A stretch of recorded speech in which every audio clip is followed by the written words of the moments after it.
ગુજરાત સરકાર ગરીબ બાળકોને વિનામૂલ્યે ગુણવત્તાવાળું અને સારું શિક્ષણ મળી રહે તે માટે લાખો કરોડો રૂપિયા ખર્ચે છે। રાજ્ય સરકારની મંશા ખૂબ સારી છે, પરંતુ નીચલી કક્ષાએ રહેલા કેટલાક ભ્રષ્ટ લોકો ગરીબ બાળકોના ભાગનો હિસ્સો પણ છોડતા નથી। આવી જ એક ઘટના છે તાપી જિલ્લાના વ્યારા તાલુકાના ભાટપુર ગામની, કે જ્યાં હાલ ધોરણ 1 થી 5ની શાળા માટે નવા ઓરડાનું નિર્માણ કાર્ય ચાલી રહ્યું છે। બાંધકામ તો પૂર ઝડપે ચાલી રહ્યું છે, પરંતુ સ્થાનિકોનો આક્ષેપ છે કે આ બાંધકામમાં મોટા પાયે ભ્રષ્ટાચાર થયો છે। સ્થાનિકોના દાવા પ્રમાણે કોન્ટ્રાક્ટરે હલકી ગુણવત્તાનું મટીરીયલ કામમાં વાપર્યું છે। પોતાના બાળકોના ભવિષ્યનો વિચાર કરીને કંઈ મોટી દુર્ઘટના બને તે પહેલા જ ગ્રામજનો સાવચેત થઈ ગયા છે। ભાટપુરના જાગૃત નાગરિકોએ તાપી જિલ્લા કલેક્ટર વિપિન ગર્ગને આવેદનપત્ર આપ્યું છે અને શાળાના ઓરડાની ચાલતી કામગીરીમાં નિષ્પક્ષ તપાસની પણ માંગ કરી છે। સ્કૂલ હાલમાં બનાવવામાં આવેલી છે, કોન્ટ્રાક્ટર કોઈ સોલંકી ભાઈ કરીને છે। હવે તે એના માણસો તરફથી મૂકી દે છે, એ કંઈ અહીંયા આવતા નથી। અમે અહીંયા આવીને તપાસ કરી, માલમાં કંઈ એ નથી મળે।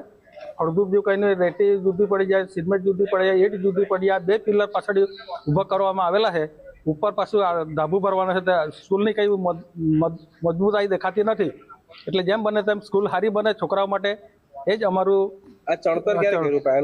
ચણતર એ લોકો ચાલુ કરેલું છે, લગભગ 3-4 દિવસ થઈ ગયા ને કાલે ચણતર કરવા માટે આજે અમે આવીને જોઈએ છીએ તો ઈટ સાથે માલ સાથે નીકળી આવે છે ઉપર। ગુજરાત સરકાર એક તરફ પાયાનું શિક્ષણ, સારું શિક્ષણ અને શિક્ષણમાં પણ સારી સુવિધા આપવાની વાતો કરે છે, ત્યારે તાપી જિલ્લો એ અંતરિયાળ વિસ્તાર, આદિવાસી વિસ્તાર, બહુલ્ય આદિવાસી વસ્તી ધરાવતો તાપી જિલ્લો છે। તાપી જિલ્લાના વ્યારા તાલુકાના ભાટપુર ગામમાં જે વણઝાડું ફરી આવ્યું છે, ત્યાં પ્રાથમિક શાળા આવી છે। પ્રાથમિક શાળામાં નવનિર્મિત એક નવો ઓરડો બની રહ્યો છે, પરંતુ એ ઓરડો એ સ્થિતિમાં બની રહ્યો છે કે જે નિર્માણ પહેલા જ તૂટી પડે એ રીતની સ્થિતિ ગામના લોકો જણાવી રહ્યા છે। જે ઓરડાની કામગીરીમાં જે માલ મટીરિયલ ઉપયોગ કરવામાં આવી રહ્યો છે તે પણ થર્ડ ક્લાસ અને લો ક્વોલિટીનો ઉપયોગ કરવામાં આવી રહ્યો છે।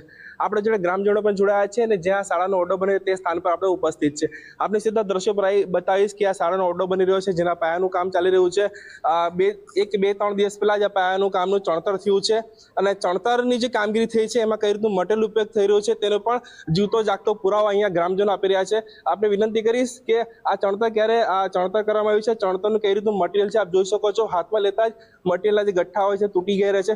બીજી ઈંટ કાઢી બતાવો કઈ રીતે નીકળી જાય। જો આપ સીધા દ્રશ્યમાં લાઈવ જોઈ રહ્યા છો કે કઈ રીતની શાળા નિર્માણની કામગીરી ચાલી રહી છે। એક બાજુ અધિકારીઓની લાલિયાવાડી અને કોન્ટ્રાક્ટર સાથેની મિલી ભગતના કારણે આ સ્થિતિ આજે નિર્માણ થઈ રહી છે। કોન્ટ્રાક્ટર પોતાની મનમાની પ્રમાણે મટીરિયલનો ઉપયોગ કરી રહ્યો છે અને ભવિષ્યમાં આ રીતની જો શાળા બને તો આ શાળા ભવિષ્ય બાળકો માટે જોખમી ગણી શકાય છે અને આ રીતની શાળા રિશ્તોનું દેખાઈ રહ્યું છે કે તાપી જિલ્લામાં કઈ રીતે ભ્રષ્ટાચાર માથે ચડી રહ્યો છે અને ગ્રામજનો આનો સખત વિરોધ કરી રહ્યા છે। આપણી જોડે ગ્રામજનો જોડાયા છે કે ભાઈ આ જે શાળાની કામગીરી ચાલી રહી છે કઈ રીતનું મટીરિયલ ઉપયોગ થઈ રહ્યું છે।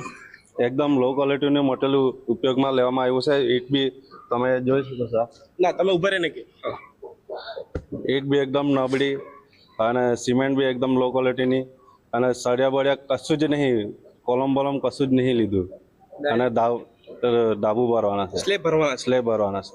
અચ્છા, સિમેન્ટ કેવી છે આમાં ઉપયોગ? સિમેન્ટ બી એકદમ લો ક્વોલિટીની છે, ઈટ બી એકદમ લો ક્વોલિટીની, બધું જ નબળું। તમે આજે ઈટ ઉચક્યું છે, ચણતર ક્યારે કરવામાં આવ્યું? ચણતર કાલે જ કરવામાં આવેલું છે, તો બી આજે પકડતા બેઠું જ ઉચકાઈ જતું છે। અચ્છા, આ બાબતે ક્યાં રજૂઆત કરી તમે? અમે કાલે કલેક્ટરમાં રજૂઆત કરી। શું કીધું કલેક્ટર શ્રીએ? એ અમે જોઈ લઈશું। આપણે જોયું કે ગ્રામજનો એમના મુખે જણાવી રહ્યા છે કે કઈ રીતની અહીંયા બાંધકામમાં મટીરિયલનો ઉપયોગ થઈ રહ્યો છે અને કઈ રીતે શાળાનું નિર્માણ થઈ રહ્યું છે। ભવિષ્યમાં જો આ રીતનું મટીરિયલ દ્વારા શાળા નિર્માણ કરવામાં આવે તો ભવિષ્યમાં મોટી જાનહાનિ થઈ શકે છે। અને બીજી તરફ જિલ્લાના સમાહર્તા અને ગ્રામજનો દ્વારા ગઈકાલે રજૂઆત કરવામાં આવી છે, ત્યારે જિલ્લાના સમાહર્તા ગ્રામજનોની રજૂઆતને કઈ રીતે ધ્યાને લે છે અને આવા કોન્ટ્રાક્ટર સામે અને આવા અધિકારીઓ સામે કઈ રીતના પગલાં ભરે છે તે પણ જોવું રહ્યું। અક્ષય બતાણે, ગુજરાત ફર્સ્ટ, તાપી।